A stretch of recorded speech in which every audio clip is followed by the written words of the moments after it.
رسول کریم صلی اللہ علیہ وآلہ وسلم سے یہ روایت منقول ہے ہماری بعض احادیث کی کتابوں میں، خصوصاً بحار الانوار میں، اور روایت غالباً امام صادق علیہ السلام کے ذریعے سے ہم تک پہنچی ہے۔ فرمایا کہ جب تم اپنے مرحومین کے ایصال ثواب کے لیے دعا کرنا چاہو تو ایک کام کرو۔ ہم عام طور پر نام لکھتے ہیں خطیب کو یا اسٹیج سیکرٹری کو دیتے ہیں کہ ان کے لیے آپ مغفرت کی دعا منگوا دیں یا فاتحہ پڑھوا دیں، جو ہمارے اپنے عزیز اقارب ہوتے ہیں۔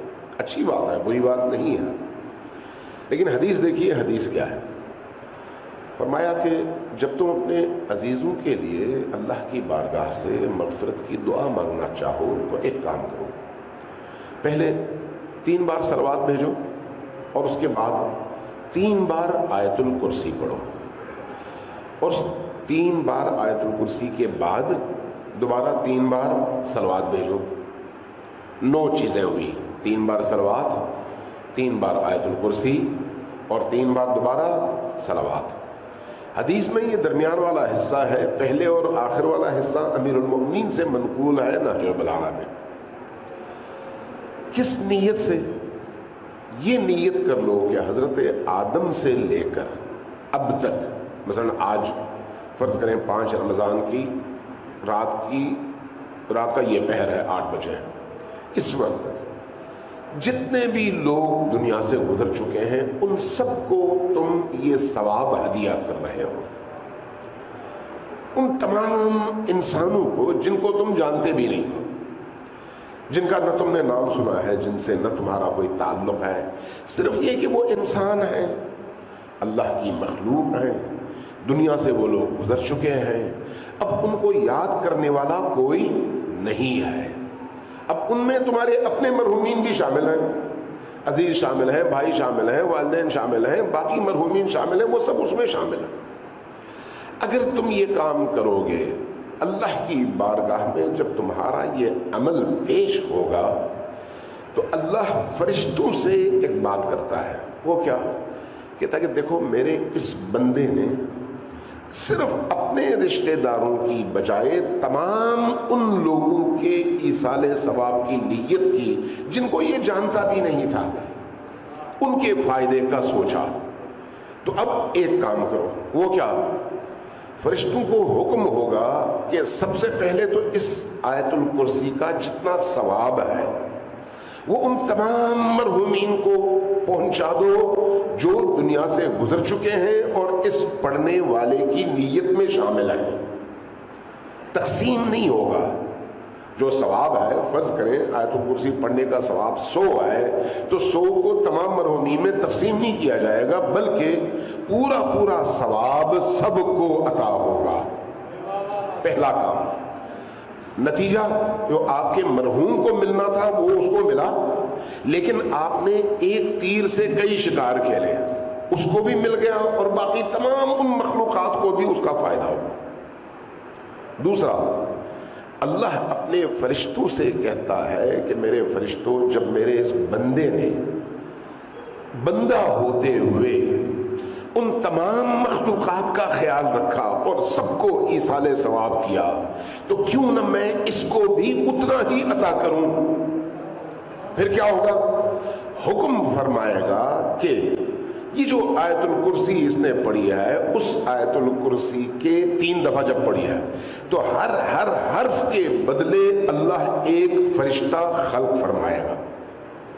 وہ فرشتہ تا قیام قیامت ہر روز اس انسان کے لیے جس نے یہ 3 بار آیت الکرسی پڑھ کر ایصال ثواب کیا ہے، یہ سارے فرشتے مل کر جو ان حروف کے بدلے میں خلق کیے گئے، یہ سب مل کر اس آیت الکرسی پڑھنے والے کی مغفرت کے لیے شب و روز اللہ کی بارگاہ میں دعا کرتے رہیں گے۔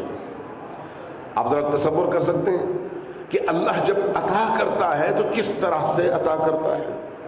پھر دوسری بات، یہ ماہ مبارک رمضان ہے۔ ماہ رمضان باقی دنوں سے بالکل مختلف ہے۔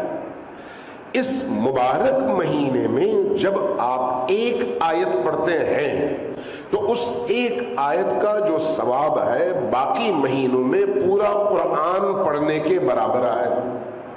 اب اگر آپ نے ایک آیت الکرسی پڑھی تو گویا ایک آیت نہیں پڑھی، پورا قرآن پڑھا۔ 3 بار پڑھی تو اس کا مطلب ہے آپ نے پورا قرآن 3 بار ختم کیا۔ اگر آپ ایک نشست میں 2 منٹ کے اندر 3 بار آیت الکرسی پڑھ کر ایصال ثواب اس مہینے میں کرتے ہیں اور ان تمام مخلوقات کو کرتے ہیں تو نتیجتاً گویا آپ نے ہر مخلوق کو قرآن پورا پڑھ کر ایصال کیا ہے۔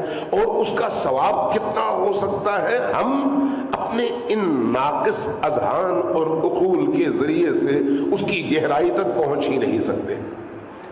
اللہ نے اتنی بڑی رحمت کا دروازہ اس مقدس اور مکرم مہینے میں اپنی مخلوقات پر کھولا ہوا ہے۔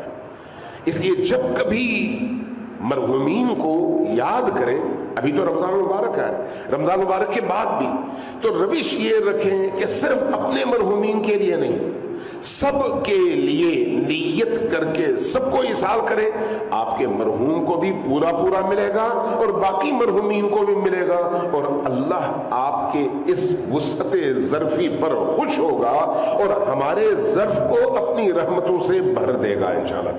صلوات بھیجیے محمد والے۔ یہ مقدس مہینہ ہے، انتہا درجے کا مقدس مہینہ۔ آپ جب اس مہینے میں داخل ہوتے ہیں اور اس مہینے سے خارج ہوتے ہیں تو آپ اپنے اندر محسوس کرتے ہیں کہ اس مہینے اور باقی مہینوں میں بڑا فرق ہے، بڑا فرق ہے۔ یہ مہینہ کچھ اور ہے، باقی مہینے کچھ اور ہیں۔ اس مہینے کے اندر جو خصوصیات اللہ نے رکھی ہوئی ہیں وہ 11 باقی مہینوں میں اس کا عشر عشیر بھی نہیں آئے۔ جتنی فضیلتیں، جتنی رحمتیں، جتنی برکتیں، جتنی مغفرتیں اللہ کی طرف سے اس مقدس اور مکرم مہینے میں انسان کو عطا کی جاتی ہیں وہ کسی اور مہینے میں اس کا امکان بھی نہیں ہے۔ اس لیے نبی کریم اور ائمہ اہل البیت علیہ السلام نے اس مقدس مہینے کے لیے جو اہتمام کیا ہے وہ کسی اور مہینے میں نظر نہیں آتا۔ آپ خود بھی محسوس کرتے ہیں، صبح سے شام تک بھوکے رہتے ہیں، لیکن جب آپ افطار کر رہے ہوتے ہیں تو اس بھوک کی لذت بھی آپ کے اندر موجود ہوتی ہے۔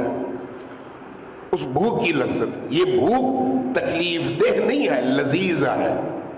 وہ پیاس تکلیف دہ نہیں ہے، لذیذ ہے۔ پیاس ہے، بھوک ہے، لیکن لذیذ ہے۔ کیوں؟ اطاعت خدا میں ہے، اللہ کی بندگی میں ہے، اللہ کی رضا کی راہ میں ہے، لہذا آپ کا دل مطمئن، آپ کی روح نورانی، آپ کی سوچ نورانی۔ کیوں؟ لمحات، لحظات، وہ سیکنڈز، وہ منٹس، وہ اوقات، وہ دن، وہ راتیں، وہ ہفتے، وہ پورا مہینہ، سارے کا سارا پل پل رحمت خدا کے بندے خدا تک پہنچنے کا ذریعہ ہے۔ چھوٹی بات نہیں ہے، اور یہ اللہ انہی کو عطا کرتا ہے جن کو اس قابل سمجھتا ہے۔ رمضان آتا سب کے لیے ہے، مہینہ سب کے لیے ہے، لیکن کون اس سے استفادہ کرتا ہے؟ وہ جس پر استفادے کی راہ اللہ کھولے۔